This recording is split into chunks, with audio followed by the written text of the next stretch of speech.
హస్తప్రయోగం చేయటం వల్ల ఎటువంటి సమస్యలు వస్తాయి? ఈ మధ్య ప్రతి వాళ్ళకి ఉన్న సమస్య ఏంటి అంటే అంగస్తంభన అవ్వట్లేదు. కారణం ఏంటంటే హస్తప్రయోగం చేయటం.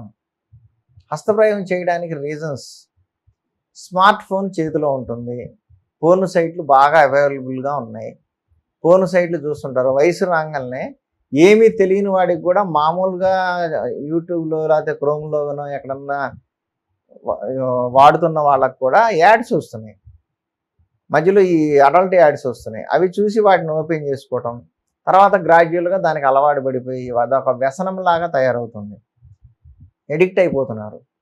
అంగస్తంభన కొంచెం కనిపించగానే పోర్న్ సైట్లు చూడటం, హస్తప్రయోగం చేయటం, వీర్యం కార్చేసుకొని ఆనందపడతాం. కానీ ఈ చేసే హస్తప్రయోగం వల్ల నర్వస్ వ్యవస్థ అంతా కూడా, అంటే నర్వస్ సిస్టమ్ డ్యామేజ్ అవ్వటము, ప్రోస్టేట్ దాకా ఎఫెక్ట్ అవుతుంది. బాడీలో కూడా ఇలాంటి చేంజెస్ వస్తుంటే మైండ్లో వచ్చేసరికి ఆ పోర్న్ సైట్లో ఉండే గ్రాఫికల్ సైజెస్ చూసి, అవన్నీ క్లోజప్ షాట్స్ గ్రాఫిక్స్లో ఉంటాయి, అవి చూసి ఇలానే ఉంటుంది అని బయట ఎక్స్పెక్ట్ చేస్తే అలా ఉండదు ఎవరికి కూడా. కాబట్టి అప్పుడు డిస్సాటిస్ఫాక్షన్, వీళ్ళకి మూమెంట్స్ రావు.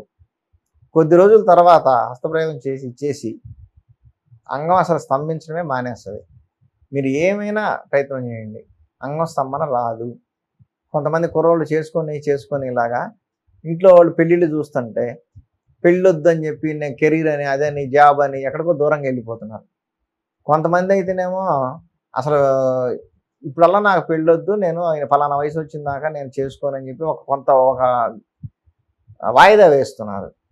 అలాగే కొంతమంది నాకు ఫోన్ చేసి, సార్ మా వాళ్ళు పెళ్లి సంబంధం చూస్తున్నారు, వద్దంటేనేమో వినట్లేదు, రేపు నా పరిస్థితి ఏంటి సార్, సూసైడ్ చేసుకోవాలనిపిస్తుంది, ఇలాంటి వాళ్ళు కూడా వచ్చారు. కాబట్టి వీళ్ళందరూ మేము ధైర్యం చెప్తున్నాము, ఆ సూసైడ్ అనేది తప్పని చెప్పి వాళ్ళని మంచిగా కౌన్సిలింగ్ చేసి వాళ్ళకి మెడిసిన్ ఇస్తున్నాము, సక్సెస్ అవుతున్నాయి, హ్యాపీగా పెళ్లి చేసుకుంటున్నారు. అప్పుడు అనిపిస్తుంది వాళ్ళకి, సూసైడ్ చేసుకుందాం అనుకున్నాము, డాక్టర్ గారి వల్ల మాకు ఈ సమస్య తగ్గింది అనవసరంగానే అప్పుడు వాళ్ళకి అర్థమవుతుంది. కాబట్టి ఎవరైనా సరే ఇలాంటి పిచ్చి ప్రయత్నాలు చేయమాకండి. మీకు అంగస్తంభన కలగకపోవడానికి ముఖ్యమైన కారణాల్లో హస్తప్రయోగం ముఖ్యమైనది. ఇవాళ రేపు అందరూ అదే సమస్య, 95% అదే సమస్య ఉంది కుర్రాళ్ళకి.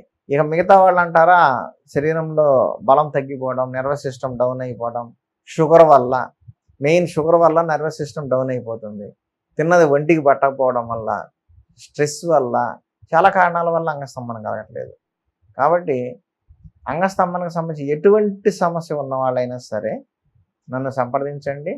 మీకు ఆన్లైన్ ద్వారా కూడా పంపిస్తాం, లేదా మా క్లినిక్కి వచ్చి మీరు మెడిసిన్ తీసుకొని వెళ్ళొచ్చు. అంగం సైజు పెరగాలి అంటే చాలామంది ఆయిల్ మసాజులు చేస్తున్నారు, రిజల్ట్స్ వస్తున్నాయి మా దగ్గర తీసుకొని. కానీ పెల్విక్ ఎక్సర్సైజెస్ మీరు మాకు ఫోన్ చేసి అడిగినా సరే మా దగ్గర మెడిసిన్స్ యూజ్ చేసే వాళ్ళకి ఈ ఎక్సర్సైజెస్ మేము ఫొటోస్ పంపిస్తాము, మీరు అవి చేసుకోవచ్చు.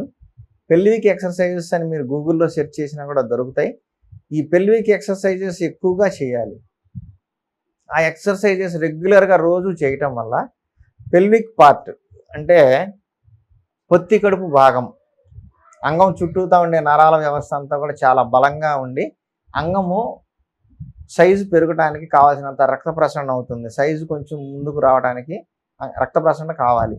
ఆ సైజు పెరగడానికి కావాల్సిన రక్త ప్రసరణ మెరుగుపడుతుంది.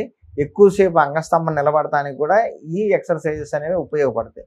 కాబట్టి ఈ పెల్విక్ ఎక్సర్సైజెస్ అనేవి చేసుకుంటూ ఎక్కువసేపు శృంగార సామర్థ్యాన్ని పెంచుకోగలిగే అవకాశం ఉంది. దాంతోపాటు ఆయుర్వేద మూలికలు కూడా కంపల్సరీ వాడండి. అలాగే ఆయిల్ కూడా అంగస్తంభనకి, మసాజ్కి ఉపయోగించుకోండి. మీకు ఉన్న సెక్స్ సమస్య తగ్గుతుంది.